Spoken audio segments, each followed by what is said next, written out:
Spork, written by Kyo Maclear, illustrated by Isabelle Arsenault.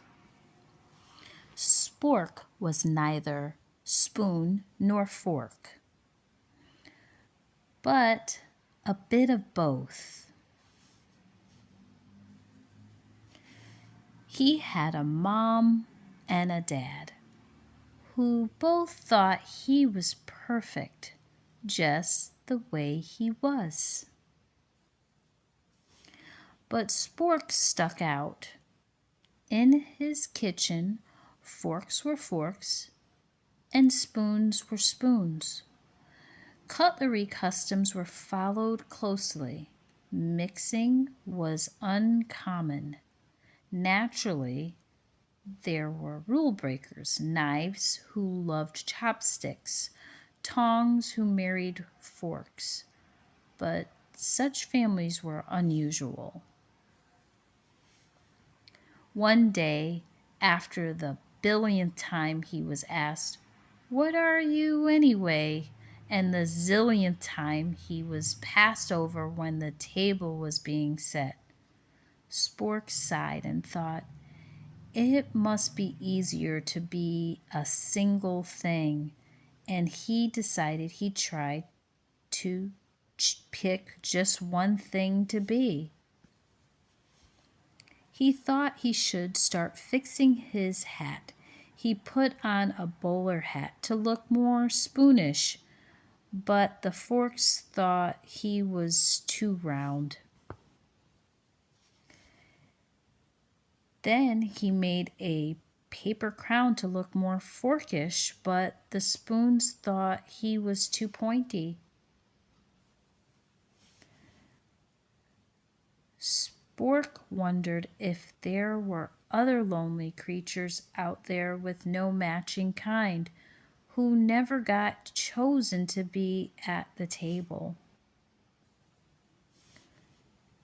At dinner time, he watched from the drawer while the spoons played pea hockey and skillfully balanced boiled eggs.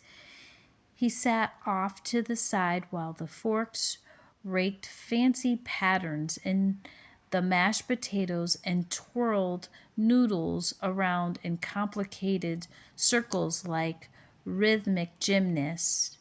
And at the end of this and every other meal, Spork looked on while others enjoyed a super bubbly bath in the sink. Until one morning, a messy thing arrived. This messy thing had obviously never heard of cutlery customs or table manners. No. This messy thing smeared and spilled and flung and clumped and dripped without a care. "Wait," said the forks, but the messy thing did not wait. "Careful," said the spoons, but the messy thing was not careful. "Help," said the forks, while the messy thing continued to slop and spatter.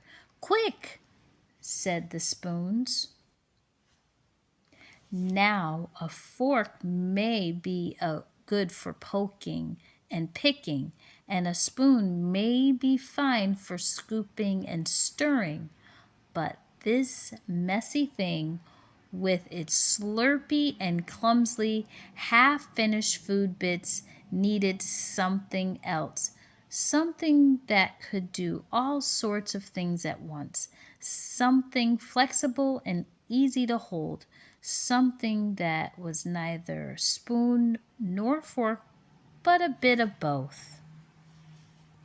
That's when Spork landed. The messy thing saw Spork and immediately stopped and gobbled. It grabbed Spork and held him motionless in its fist. It tapped him once and let out a cheerful screech. It wagged Spork excitedly up and down.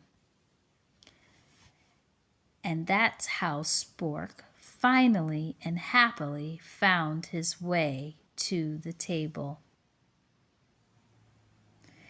Just a bit round, just a bit pointy, just right.